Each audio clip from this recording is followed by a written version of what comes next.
this video you will learn how to use ChatGPT. So this will be the step-by-step ChatGPT tutorial for beginners. Now without any further delay, let's get started. In order to use ChatGPT, you have got several methods. Number one, you can download and install ChatGPT application on your Windows or Mac device. Number two, you can also download the same ChatGPT application on your Android smartphone or iPhone. And number three, you can also access ChatGPT in your web browser. In order to access and use ChatGPT in your web browser, you can simply go to chat.openai.com and this will redirect you to chatgpt.com. So ChatGPT is a chatbot developed by OpenAI, and earlier it was accessible from OpenAI website, but now they have got a dedicated domain, that is chatgpt.com, and you can access ChatGPT by simply visiting chatgpt.com. Alright, whether you are accessing ChatGPT from ChatGPT application on your device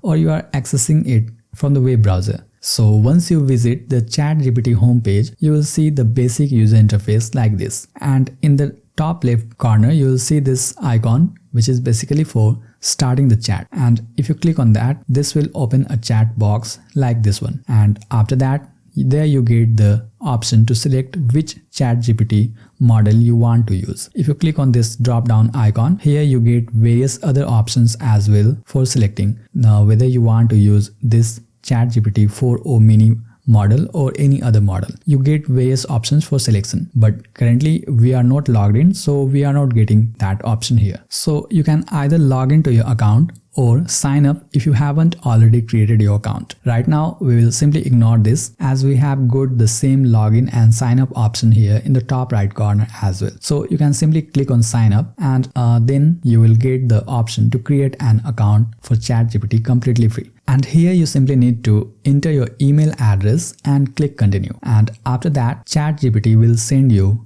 an email for verification, and once you click the verification link, you will be able to verify your account and your account will be created. And after that, you simply need to click on login and enter your login details, and then you will be able to log into ChatGPT. Alternatively, you may also use these sign-in options like continue with Google or continue with Microsoft account or continue with Apple or any other options that you see on your device. Alright, for now we will simply go back as we don't need to create an account to use ChatGPT. But keep in mind that your chat will not be saved until you sign in with your ChatGPT account. So if you want to save your chat history of OpenAI ChatGPT, you'll have to log into your ChatGPT account. For now, we will simply use this without logging in. You can see here it says, what can I help with? So simply you need to enter anything that you need help with. I can simply write something like that and hit enter, and after that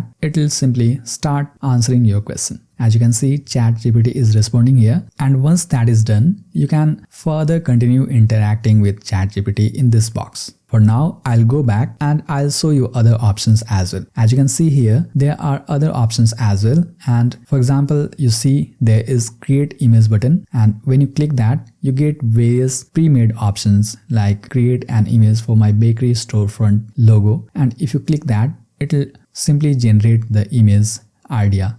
Next, you get this brainstorm button and it will provide you with ideas about brainstorming. You can also enter anything here in the chat box and simply hit enter or click on this send icon, just like you chat with your friends. Like that. At any time, if you want to stop ChatGPT from responding, you can simply click on this stop button and this will stop. And similarly, you can do various other things as well with ChatGPT. For now, I'll choose this one, help me write a blog post, and after that, I'll provide further details like, and as you can see, it is further asking the information regarding the blog post. So once you provide those details, it will be much easier for ChatGPT to create a perfect blog post for you. Let me enter that, and after that, I'll show what result I get. And as you can see, it is generating the blog post like this. So that's generative AI for you, and this is how you can use ChatGPT as a beginner. I hope this video was helpful, and by the way, if you have got any questions, please feel free to ask in the comments below. I'll try my best to help. This is Rahul signing off, and I'll see you in the next video.